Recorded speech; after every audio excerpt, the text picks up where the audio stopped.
여러분들은 베이컨이 건강하다고 생각하시나요? 베이컨은 미국 아침 식사의 대표 상징인데요. 맛만 봐도 짜면서 기름이 넘치는 이 고기가 어떻게 미국 아침 식탁의 필수품으로 자리잡게 되었을까요? 오늘은 이 베이컨이 어떻게 미국 저녁을 사로잡게 되었는지 그 뒷이야기를 오늘 파헤쳐 볼게요. 이번 이야기는 단순히 돼지고기 한 조각의 이야기가 아니라 마케팅의 위대한 승리와 미국인의 아침 문화가 탄생한 과정을 담고 있습니다. 준비되셨나요? 그럼 바로 시작해 볼까요? 1. 베이컨의 등장. 먼저 베이컨의 기원부터 간단히 짚고 넘어가 볼까요?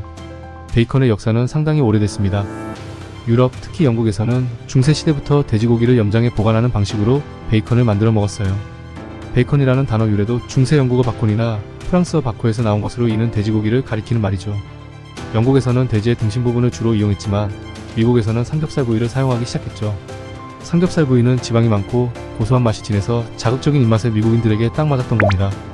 근데 여러분, 아무리 맛있어도 베이컨이 미국 아침 식사의 상징으로 자리잡기 위해서는 단순한 맛 이상의 무언가가 필요했겠죠.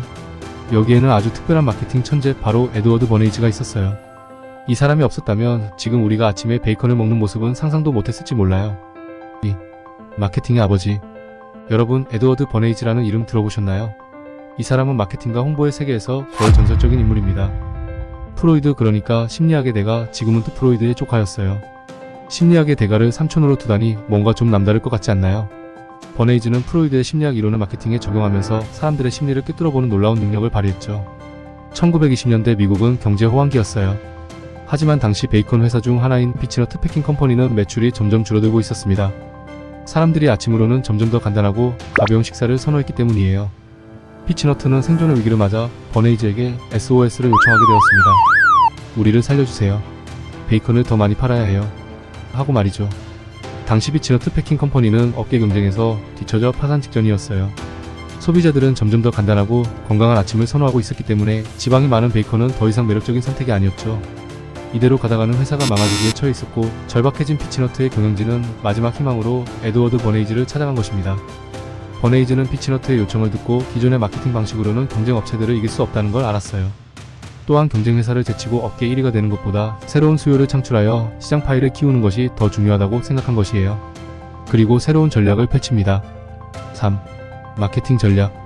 버네이즈는 단순히 광고를 찍고 사람들이 사주길 바라는 평범한 전략을 사용하지 않았죠. 그는 사람들이 왜 베이컨을 사야 하는지 그 이유를 만들기로 했어요. 여기서 그의 첫 번째 전략이 등장합니다. 바로 전문가의 권위를 이용한 것이죠. 버네이즈는 여러 의사들에게 설문조사를 요청했어요. 질문은 간단했습니다. 아침을 챙겨 먹는 건 좋습니까? 라는 질문이었고 의사들은 당연히 아침을 챙겨 먹는 건 좋습니다. 라고 답하죠. 이어 질문에서 단백질로 아침을 구성하는 건 좋습니까? 라는 질문을 하죠. 당시 의사들 대부분은 네, 단백질로 아침을 구성하는 건 건강에 좋아요. 라고 답했죠. 이어서 베이컨에도 단백질이 들어가 있습니까? 라고 물었어요.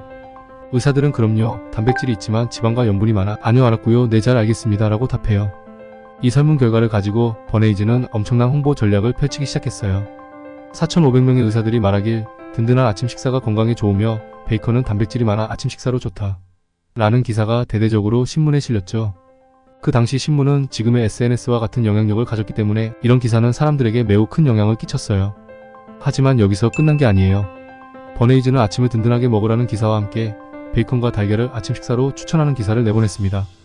아침은 든든하게, 그리고 베이컨과 달걀로 라는 메시지를 심어준 것이죠. 사람들은 의사들이 아침을 단백질 섭취와 함께 든든하게 먹으라고 하니 당연히 베이컨과 달걀을 먹어야겠다고 생각하게 됐습니다. 바로 이때부터 든든하고 건강한 아침 한 끼를 상징하는 베이컨과 달걀의 조합이 탄생했어요. 이 기사가 나간 후 미국 전역에서 베이컨과 달걀을 아침으로 먹는 것이 하나의 트렌드처럼 번지기 시작했습니다. 의사들이 추천하고 신문이 대서특필하는 아침 식사라니 안 먹을 이유가 없겠죠. 특히 가족의 건강을 챙겨야 하는 미국의 주부들에게 베이컨과 달걀이 건강한 아침이다 라는 메시지는 매우 설득력 있었어요. 그 결과 베이컨은 아침 식사의 필수 요소로 자리잡게 되었습니다. 이 짜고 기름진 돼지고기가 말이죠. 심지어 베이컨이 너무 사랑받다 보니 사람들은 베이컨 냄새를 양초로 만들어 집안에 퍼뜨리고 싶어 했어요. 베이컨 아이스크림, 베이컨 초콜릿 같은 특이한 음식들도 많이 나왔어요. 이 모든 게 바로 베이컨이 단순한 고기가 아니라 문화적 아이콘으로 자리 잡았기 때문이죠. 사람들은 베이컨의 짭조름하고 구수한 맛을 어디서든 느끼고 싶어 했어요. 그렇게 베이컨이 성공하고 버네이즈에게 피치너트 패킹 컴퍼니는 어떤 보상을 해줬을까요? 버네이즈 덕분에 매출이 크게 증가한 피치너트 패킹 컴퍼니는 이에 대한 감사의 의미로 버네이즈에게 거액의 보너스를 지급했어요. 뿐만 아니라 버네이즈는 이후에도 피치너트와 장기적인 홍보 계약을 맺어 더 많은 캠페인에서 협력하게 되었죠. 그가 만든 성공적인 마케팅 전략 덕분에 피치너트는 업계에서 확고한 입지를 다지게 되었고 버네이즈는 마케팅 천재라는 명성을 더 확고히 할 수 있었어요. 이런 마케팅 천재가 베이컨의 성공 사례만 있었을까요? 아니죠. 담배에 대한 마케팅도 혁신적인 전략으로 재능을 발휘했어요. 4. 또 다른 마케팅. 에드워드 버네이즈는 베이컨뿐만 아니라 여러 다른 제품들의 마케팅에서도 혁신적인 전략을 펼쳤어요. 그 중에서도 유명한 것은 바로 담배를 여성의 해방의 상징으로 만든 사건입니다. 당시 담배는 남성의 전유물로 여겨졌고 여성들이 담배를 피우는 것은 사회적으로 금기시되어 있었어요. 하지만 담배 회사들은 자신들의 매출을 더 키우고 싶었고 여성 시장을 개척하고 싶어 했죠. 그래서 담배 회사는 버네이즈의 마케팅 재능을 알고 찾아가게 됩니다. 버네이즈는 자유의 횃불 캠페인을 기획했습니다. 그는 뉴욕에서 열리는 퍼레이드의 모델들을 고용하여 공개적으로 담배를 피우도록 했어요. 이 모델들은 마치 여성의 자유와 권리를 상징하듯 거리를 걸으며 담배를 피웠습니다. 그 장면을 언론에 대대적으로 노출하면서 여성들이 담배를 피우는 것은 자유의 상징이라는 메시지를 심어주었죠. 이로 인해 많은 여성들이 담배를 피우기 시작했고 담배는 여성 해방의 상징으로 자리잡게 되었어요. 버네이즈는 심리학적 접근을 통해 사람들의 행동을 변화시키고 제품의 의미를 부여하여 그 가치를 극대화하는 방법을 알고 있었어요. 베이컨은 건강과 가족의 상징으로 담배는 자유와 해방의 상징으로 포장되었죠. 이런 식으로 그는 단순한 제품을 넘어서서 그 제품이 소비자에게 어떤 의미를 가질 수 있는지를 만들어냈습니다.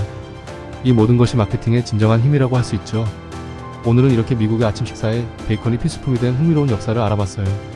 한 음식이나 담배가 마케팅을 활용해 전 국민의 필수품이 된 이야기가 너무 재밌지 않나요? 댓글로 여러분의 생각을 알려주세요. 그리고 이 영상이 재미있으셨다면 좋아요와 구독도 잊지 말아주세요. 여러분의 지지가 저희에게 큰 힘이 된답니다.